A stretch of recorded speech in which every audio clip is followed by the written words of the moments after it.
William Maurice அவருடைய மனைவி குளோயுடன் மகிழ்ச்சியான குடும்ப வாழ்க்கை வாழ்ந்துட்டு இருக்காங்க. அவங்களுக்கு டிமோதின்னு ஒரு அழகான, அடடா கொஞ்சம் சேட்டைக்கார பையன் இருக்கான். அவன் செய்கையெல்லாம் என்னை நினைக்க வைக்குது, என்னோட வாழ்க்கையில இது மாதிரி சிரமங்கள் வேண்டாம்னு. ஆனா அந்த பையன் அப்பா அம்மாவுக்கு ஆண்டு விழா பரிசுன்னு காலையில சாப்பாடு படுக்கையெல்லாம் கொண்டு வந்து கொடுப்பான். அடுத்த வாரம்தான் அவங்களோட ஆண்டு விழா. அதுக்கு முன்னாடியே பரிசு. அடேங்கப்பா. வில்லியம் ஒரு பெரிய தலைவர் வேட்பாளருக்கு பிரச்சார மேலாளரா வேலை பார்க்குறாரு. இன்னும் 2 வாரத்துல தேர்தல். ஒரு நாள் குளோய்க்கு சகோதரி கேரோலின் கிட்ட ஒரு அதிர்ச்சி செய்தி வந்தது. கேரோலின் கணவர் ரிச்சர்ட் இறந்துட்டாருன்னு. கேரோலின் ரொம்பவே கஷ்டப்பட்டுக்கிட்டாங்க. வீட்ல இருக்கவே முடியலன்னு ஹோட்டல்ல தங்கிட்டாங்க. குளோயா கேரோலின் இந்த கஷ்டமான நேரத்துல ஒருத்தாளா இருக்க கூடாதுன்னு வில்லியமை சம்மதிக்க வைச்சாங்க. வில்லியம் முதல்ல சம்மதிக்கல. ஆனா குளோயா சொன்னாக்குறாங்க, இந்த கதை எங்கேயோ பார்த்த மாதிரி இருக்கேன்னு உங்களுக்கே தோணுது இல்லையா? கேரோலின் வில்லியம் வீட்டுக்கு வந்து தங்கிட்டாங்க. குளோயா அவங்க சகோதரியை நிறைய ஆறுதல் சொல்லிட்டு இருந்தாங்க. கேரோலின் சொன்னாங்க, எனக்கு ஒரு அருமையான வாழ்க்கை இருக்குன்னு. ஆனா சில நேரம் குளோயா வாழ்க்கையை மாத்திக்கணும்னு நினைக்கிறேன்னு சொன்னாங்க. இந்த கதை எவ்வளவு சிறியதா இருந்தாலும் இதுல ஒரு பெரிய கதை தான் இருக்கு. கரோலின் கண்ணீர் விட்டு அழுது ரிச்சர்ட் ரொம்பவும் மிஸ் பண்றாங்கன்னு சொன்னாங்க. அடடா. குளோயி எப்பவும் அவங்க பக்கத்துல இருப்பேன்னு உறுதியா சொன்னாங்க. அடுத்த நாள் காலையில கிச்சனில டிமோதியோட ஆரிசோனா பாஸ்கெட்பால் மேட்ச் ஒரு நாள் தள்ளி போச்சுன்னு வில்லியம் கிட்ட குளோயி சொன்னாங்க. சரி, இரவுலேயே போகணும். மேட்ச் மிஸ் பண்ண கூடாதுன்னு வில்லியம் வேற அப்பாயின்ட்மெண்ட் சரி பண்ண முயற்சி பண்ணாரு. ஆனா குளோயி அந்த நாள் இரவுல ஃபண்ட்ரைசர்ல கண்டிப்பா போகணும்னு அடம் பிடிச்சாங்க. அவருக்கு அந்த மாதிரி கூட்டங்கள் ரொம்ப பிடிக்காது. குளோயி இருந்தா மட்டும்தான் சமாளிக்க முடியும். அவங்க சூப்பரா சோஷியல் பட்டர்ஃபிளை இல்லையா? கரோலின் கூட ஃபண்ட்ரைசர்ல போய் ஸ்காட் கிட்ட அறிமுகப்படுத்த சொன்னாங்க குளோயி. கஷ்டத்துல இருந்து மாறுவான்னு நினைச்சாங்க. ஆனா வில்லியம் சம்மதிக்கல. அவருக்கு கம்ஃபர்டபிள் இல்லைன்னு சொன்னாரு. இன்னைக்கு கரிச்சி மேடம் இன்னும் அழகா இருக்காங்க. பிளாக் சாரி உடுத்தி சூப்பரா இருக்காங்க.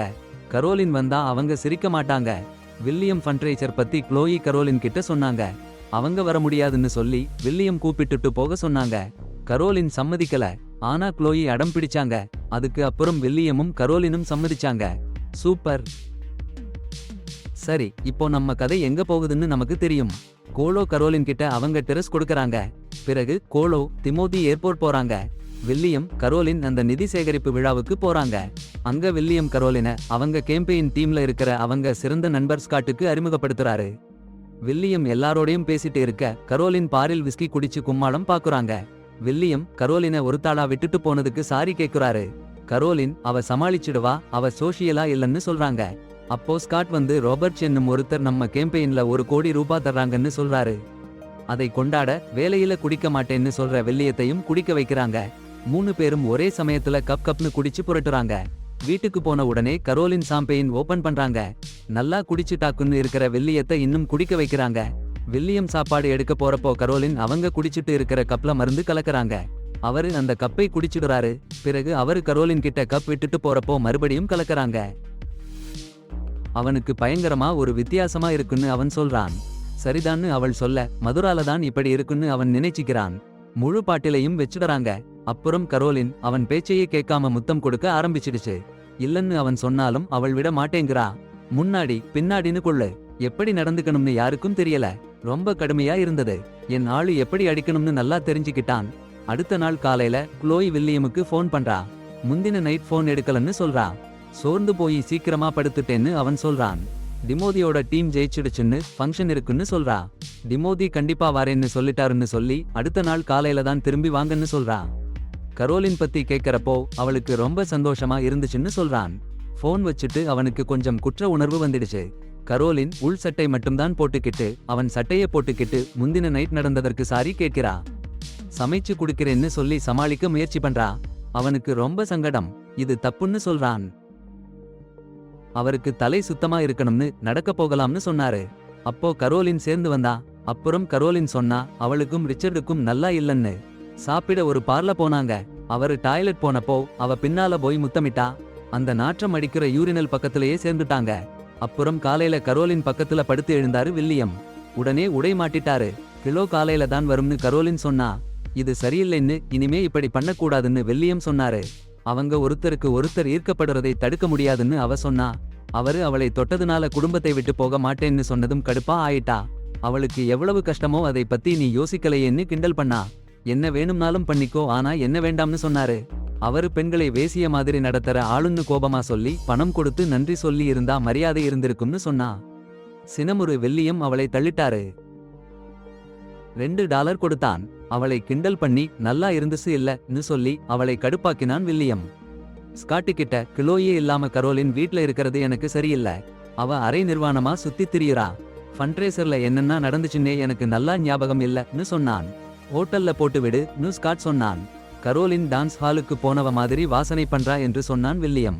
வீட்டுக்கு வந்தா சாரின்னு ஒரு சிறு கடிதம். அப்புறம் பாத்ரூம்ல மயங்கி கிடந்தா கரோலின். காலி டேப்லெட் பாட்டில். கிலோயேக்கு சேர்க்கை அனுமதி கடிதத்துல என்னால நினைச்சு பாருங்க உங்களோட கிளுகிளுப்புல நான் கிடந்தேன்னு கரோலின் சாரி சொல்றா. நானா அந்த பொண்ணை அங்கேயே விட்டுட்டு கடிதத்தையும் எரிச்சு போட்டுருவேன். ஹாஸ்பிடல்ல கரோலின் சாரி கேட்டா. வில்லியம் வேலைக்கு போகணும்டான்னு சொல்லிட்டான். கிலோயே வர்றா. கிலோயே கிட்ட சொல்லணும் நாங்க சேர்ந்து வாழணும்னு கரோலின் அழுது அழுது சொன்னா. அவ கிலோயேன்னு நினைச்சு நீங்க என்னை உபயோகப்படுத்தினீங்க, என் மனநிலையை பயன்படுத்தி என்னை திணிச்சுக்கிட்டீங்கன்னு கத்த ஆரம்பிச்சா. நிறுத்திட்டு நம்புறீங்களான்னு பயங்கரமா கேக்குது. அவளோட செய்கையில அதிர்ந்து போயிடுச்சு. அவ கடுப்பா ஆத்திரப்படாம இருக்கணும்னு வில்லியம் சமாளிச்சுட்டு நடிச்சுட்டாரு. குலோயி வந்தாச்சு. டாக்டர் சொன்னாரு கேரோலின் வலி நிவாரணி மாத்திரை அதிகமா சாப்பிட்டா அது மன அழுத்தம் மனச்சோர்வு காரணமா இருக்கும்னு வில்லியம் சொன்னாரு. அவளுக்கு சிகிச்சை தேவைன்னும் வேற எங்கேயாவது சேர்க்கணும்னும் திமோதி இந்த நடவடிக்கையை பார்க்க கூடாதுன்னும் அவங்க வீட்லயே சாக போற மாதிரி ஆயிடுச்சுன்னும் சொன்னாரு. சம்மதிக்க மனமில்லாம இருந்தாலும் குலோயி சரின்னு சொல்லிட்டா. பிறகு வில்லியம் அவளை கால் பண்ணலன்னு கேரோலின் அவங்க ஆபீஸ்ல கோபமா ஃபோன் பண்ணா. ஆனா வில்லியம் ஃபோன் வெட்டிட்டாரு. ஹாஸ்பிடல்ல இருந்து கேரோலினை வந்து ஹோட்டல்ல போய் விடுங்கன்னு உபர் பிடிக்க சொன்னாரு ஸ்காட். வில்லியம் அதிர்ச்சியா போயிட்டாரு. அந்த பைத்தியக்காரி கேரோலினை ஹாஸ்பிடல்ல இருந்து சீக்கிரமா வீட்டுக்கு வந்துட்டா. குலோயி அவளை வீட்டுக்கு கொண்டு வந்து விட்டா. அடுத்த இரவு வில்லியம் வீட்டு ஆபீஸ்ல வேலை பண்றப்போ கேரோலின் சட்டன்னு வந்து நின்னு அவங்க குழந்தையை எதிர்பார்க்கிறேன்னு அது அவங்க சோல்மேட்ஸ்னு சந்தோஷமா சொன்னா. அவளுக்கு நான் உதவி பண்றேன்னு வில்லியம் சொன்னாரு. அவள் கண்டிப்பா சொல்றா குழந்தையை வச்சுக்க போறேன்னு. அவனை காதலிக்கிறேன்னு 2 பேரும் சேர்ந்து வாழ விதி எழுதியிருக்குன்னு. கரோலின் வில்லியமேட்ட சொல்றா கோலோட்ட எல்லாத்தையும் சொல்ல போறேன்னு. அவங்க 2 பேரும் சேர்ந்து வாழலாம்னு நம்பிக்கையோட. வில்லியம் கடுப்பாகி போறான். சாக்கடிச்சிடுவேன்னு மிரட்டறான். கோலோட்ட எல்லாம் சொன்னா வேலையை விட்டு போகலைன்னா. ஸ்காட்டுக்கு கரோலின் கர்ப்பமா இருக்கிறதையும் அவள் மிரட்டலையும் சொல்றான் வில்லியம். காவலுக்கு போன்னு சொல்றான் ஸ்காட். காரியம் கைமீறி போகுதுன்னு. இல்லத்துல கரோலின் கோலோ சீரியஸா உடை போடாதேன்னு சொல்றா. கிளாசியா இருக்கணும் சீரியஸா இருக்க கூடாதுன்னு. கர்ப்பமா இருக்கேன்னு சொல்றா. ரிச்சர்ட் குழந்தை இல்லன்னு. கோலோ ஆச்சரியப்படுறா. அப்புறம் பேசுவோம்னு சொல்றா. அன்னிவர்சரி சாப்பாட்டுக்கு தடையாகிடக்கூடாதுன்னு. வில்லியமும் கோலோவும் ரெஸ்டாரண்ட் போறாங்க. கோலோ டாய்லெட் போனப்போ கரோலின் வந்துடுறா. கோலோ உடை போட்டு. வில்லியம் கடுப்பாகி அவளை அனுப்புறான். கோலோ வந்துட போறான்னு பயந்துகிட்டு. அவளை பாருங்க. அவள் அடுத்த இரவும் அவன் வீட்டை விட்டு வெளியே இருக்கணும்னு கட்டாயப்படுத்துறா. அந்த இரவுலேயே கரோலின் வில்லியம் மேலே க்ளோயை உபர்ல போற மாதிரி பார்க்கிறா. அவங்க 2 பேரும் காதல் சொல்லிக்கிட்டு. அடப்போடி காதல் பண்றாங்க. கரோலின் கிறுகிறுன்னு ஆயிடுச்சு. வாந்தி எடுத்துட்டா. வில்லியம் போலீஸ்ல போய் சொல்றான். ஆனா போலீஸ் சொல்றாங்க அவ அம்மா பித்தலா இருக்கான்னு மட்டும் சொன்னா கைது பண்ண முடியாதுன்னு. வில்லியம் டிமோதியை ஸ்கூல்ல எடுத்துட்டு வீட்டுக்கு போறான். டிமோதி கேக்குறான் க்ளோய்க்கு குழந்தைன்னா கரோலின் அவனுக்கு அண்ணன் ஆக போறேன்னு சொன்னதால. வில்லியம் அதிர்ச்சியில க்ளோய்க்கு கர்ப்பமா இருக்கா கரோலின் ஏன் சொன்னான்னு எனக்கு தெரியலன்னு சொல்றான். அந்த இரவு வில்லியம் க்ளோய் கிட்ட அழுது அழுது சொல்றான் கரோலின் கிட்ட அவன் உறங்கிட்டான்னு. கரோலின் குழந்தை அவனுக்குன்னு. க்ளோய் முதல்ல அதிர்ச்சியில ஒன்னும் பேச முடியாம இருந்தா. அப்புறம் ஒரு பெரிய சண்டை. டிமோதி பார்த்துட்டான். க்ளோய் உடனே டிமோதிட்ட சாரி கேட்டு அவன் ரூம்ல போக சொல்றா. க்ளோய் சாமான்களை அடைச்சிக்கிட்டு கோபமா கரோலின் கிட்ட போன் பண்றா. போர் அறிவிப்பு பண்ற மாதிரி. ஒருத்தர் எச்சரிக்கை பண்ற மாதிரி. அவள் குடும்பத்தாரை சுற்றி வந்து கொண்டிருக்க கரோலின் தன் செயலால் ஏற்பட்ட குழப்பத்தில் மகிழ்ச்சி அடைந்தாள். வில்லியமுக்கு கூப்பிட்டு கிலோயே போயிட்டா நம்ம இப்போ சேர்ந்துக்கலாம்னு சொல்றா. அது வில்லியத்தை கடுப்பா பண்றது.